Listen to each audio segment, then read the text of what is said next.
Welcome to Beast TV. Tonight, Arla Collett has interacted with Bigfoot since her childhood in southeast Oklahoma. She has authored 2 books, My Life with the Hairy People and Respecting the Water. So get you a fresh dip and buckle up.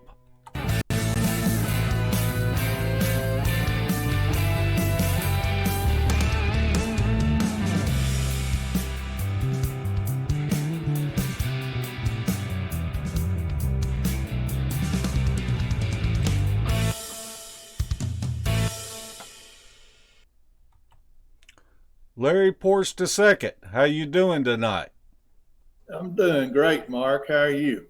I'm doing pretty good. Look, I think we might just call ourselves a couple of lucky old dogs, 'cause in the past month we've had 7 beautiful ladies on here in a row. Have we not?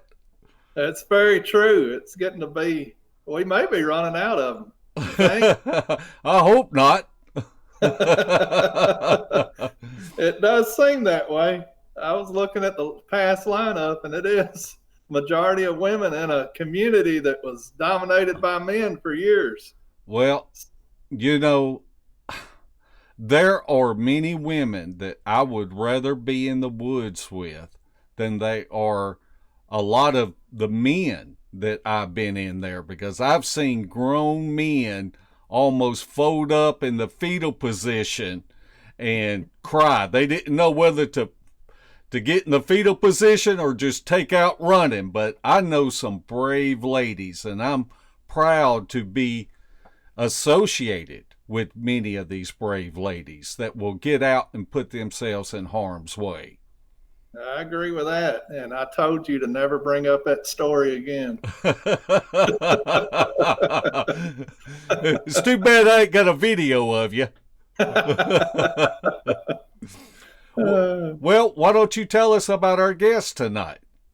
I thought you were going to tell us about our guest tonight. Oh, okay. Well, we have Arla Collett with us. She's better known as Arla Williams. And like I said in the introduction, she has had interactions with Bigfoot since her childhood. And she has also wrote 2 books. So, Arla, thanks a lot for coming on. How you doing tonight? I'm good. Thank you guys for asking me. I know it's going to be a fun show. It'd have to be with you, Mark, and Larry Porch. I mean, what the heck?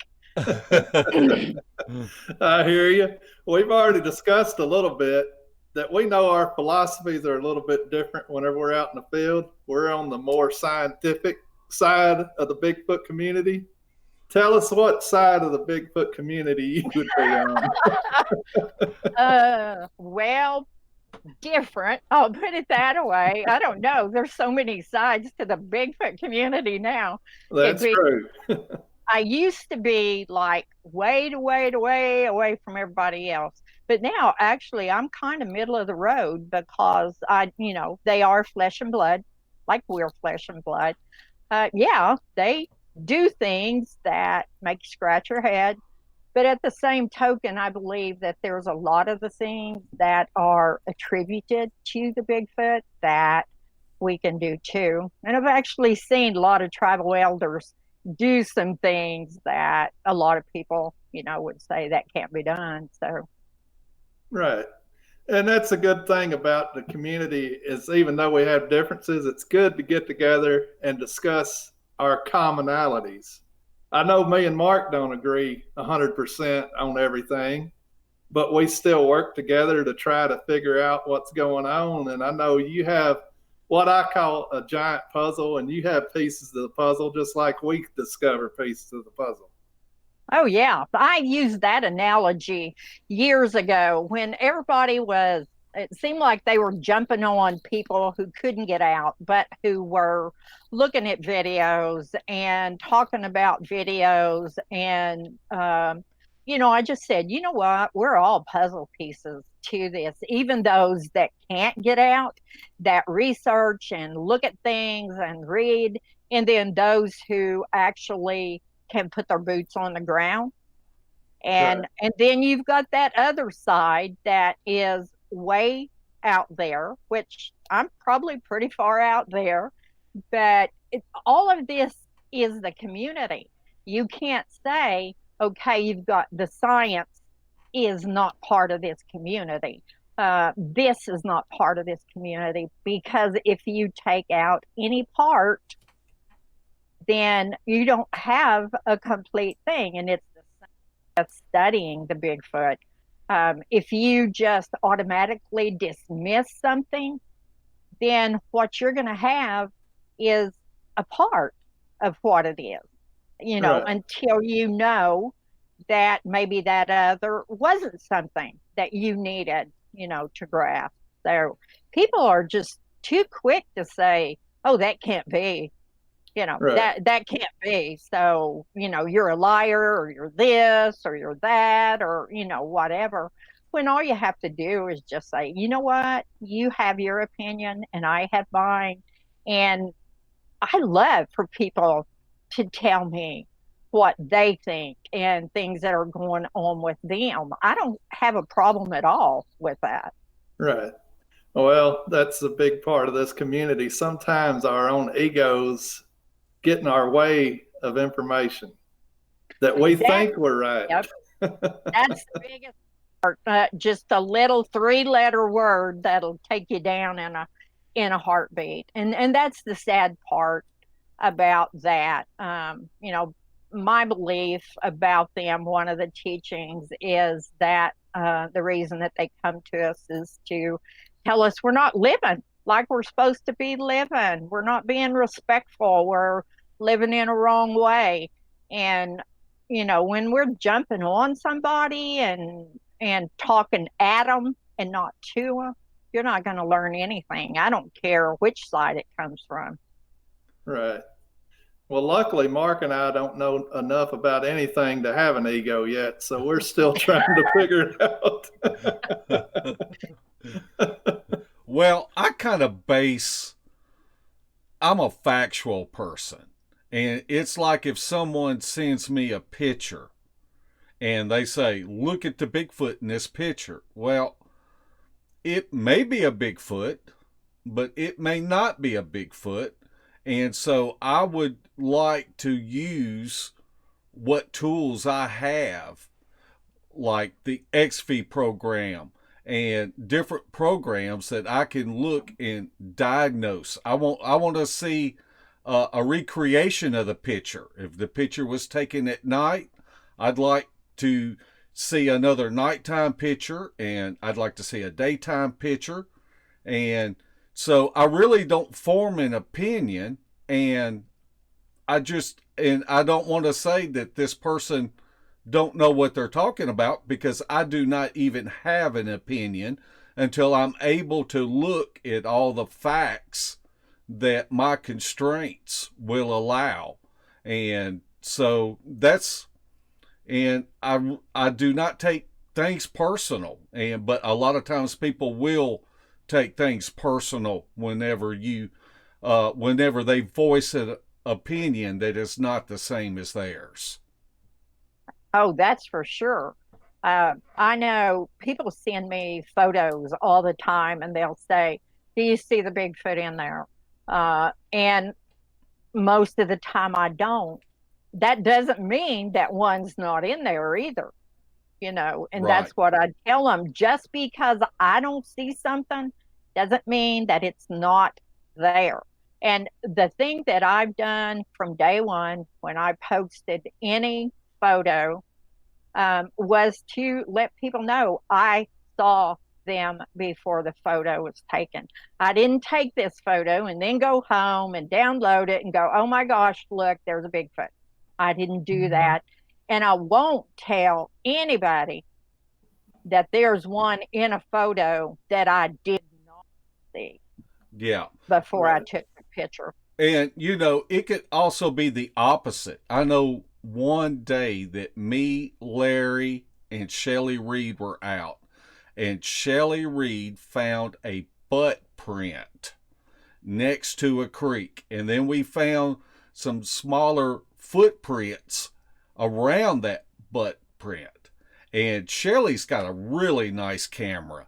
And she was snapping pictures and doing different things. And we just thought, man, this is really cool. But when she got home and reviewed those pictures, it was like, well, I really don't see it in this picture. Yeah. So it can go either way, you know. And so what you might see in the field, a camera or a camcorder may not capture what you actually see. Oh, that's the truth. Um, we just can't capture the depth of everything that's there. I mean, you're dealing with lighting, you're dealing with all kinds of things. So, and so therefore I go back to how I do it. And I just say, I saw them. And there are times I've got the one picture of Blue. No, it's not a definitive photo, but there were 5 people that saw him when that photo was taken. So, whether that means anything or not, now people have gotten so good with photos and all kinds of Photoshop and making this look like that and that, a photo is never going to mean much of anything as far as if you're trying to prove something. Right. Why don't you tell us a little bit about your childhood and your early experiences with these critters? Okay. I was at my grandmother's, playing in the dirt with sticks, which I did a lot. I was 6 at the time. I had my head down, was digging in the dirt and making little stick structures, houses and stuff. And I heard somebody walk up, and I thought it was my grandmother. When I looked up, there was a young male there, probably 10, maybe 15 feet from me. We just kind of stared at each other for a while. And after a little bit, he turned around and walked off. And I jumped up and I went in. I told my grandmother what I saw, and I said, "What was that, Granny?" And only thing she said to me then was, "What do you think it was?" And she let me think about that. And that's pretty much how I was raised. I was taught to think for myself and not just take what somebody tells me. And then after that, she started teaching me about them. So I never had a fear of them. In all the conversations I ever had with her in my whole life, that word never come up. Fear. There was no fear. It was if you give them respect, they'll give you respect. They're like our neighbors. We treat them like our neighbors. Sometimes you interact with your neighbors and sometimes you don't. And so that's just basically how I lived my life. I didn't go out looking for them. If they were around, I'd say, "Hey, guys," or whatever, and leave it at that. I didn't pursue anything until the time where they just kept being in my, and they wouldn't leave me alone. They were there every time I turned around. They were there doing this, or they're making sure I saw them. So I knew at that point that something was going on. Do you have an inclination of why they would be coming around looking at you? You think maybe it was curiosity, or what do you think it could have been? Well, my opinion here, and what I believe to be true, is they knew that I was going to be talking about them. I mean, when I'm outside, and especially when I'd go to my prayer place, I talk out loud. I say my prayers out loud. I talk out loud about what's going on in my life. And, you know, they know English, they know what I'm saying. And so they knew that something was happen. I didn't. I was kind of oblivious to doing anything because I'd always been taught you just don't talk about them out in public. You can talk about them, within your family and stuff, but you don't go out purposely, talking about them. So they were just, I think, getting me ready to the point to where it was kind of in my face. And then they started interacting with me and showing me things about culture, things that I knew that they would do that I recognize. And I never asked them to do any of this. This was just purely their decision to do this. Now, you talked earlier about your grandmother, how she taught you and told you things. Could you share any of the things she told you? And you told, and give the timeline a little bit about it, like we talked earlier about her showing you the gate of it before the Patterson Gimlin Oh, film was ever done.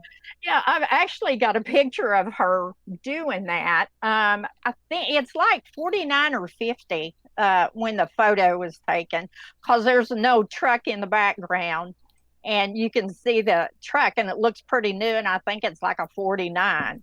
Yeah.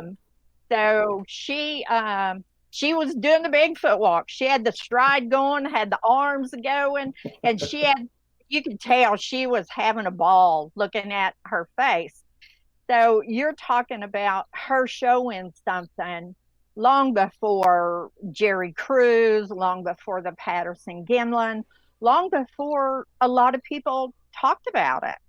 So it's not like it was anything new. It was just accepted. That's what it was. Right. So now we get to, what do you think they are? They are a people. They are an ancient people, but they are a people.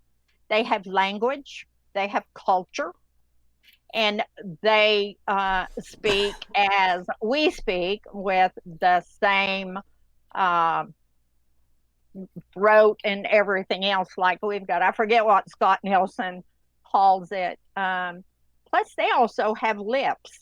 And I'm not the only one that says they have their own language. There's a whole lot of people that have heard them speak multiple languages, have audio of that very clearly, have audio of asking a question in another language and being answered back in that language. Tomas has some awesome audio of that. And it's interesting because some of it where they answered him was in an old Cuban dialect, and Alex has a Cuban heritage. So that was kind of interesting. I was going to ask if you think their language was totally different than an ancient Indian dialect, or what do you think it is? Well, you've got the samurai chatter, which Ron Moorhead brought out from the Sierras in California. And Scott Nelson, of course, got in on that and did a lot of work with the samurai chatter. It's funny, the first time I ever heard the samurai chatter on a audio, I told had it, I said, whoa, wait, what is that? Because I'd never heard it. And he said, that's samurai chatter. And I said, can you slow that down? And when you slow that down, then you began to pick up on things. So you've got that. Now, locally, different people say they speak the dialect of whoever was around. I have people say, oh, if you go out and talk to them, you got to say this in this language. Or if you go out to talk to them, no, you better speak this language. I go out and I say, hey, guys, or something like that, and just talk. Whether I see them or not, I talk. Well, So, that was a question we got in the live chat from Bama Murdoch. He said, "Do you think that they understand our language, and if we were speaking to them?"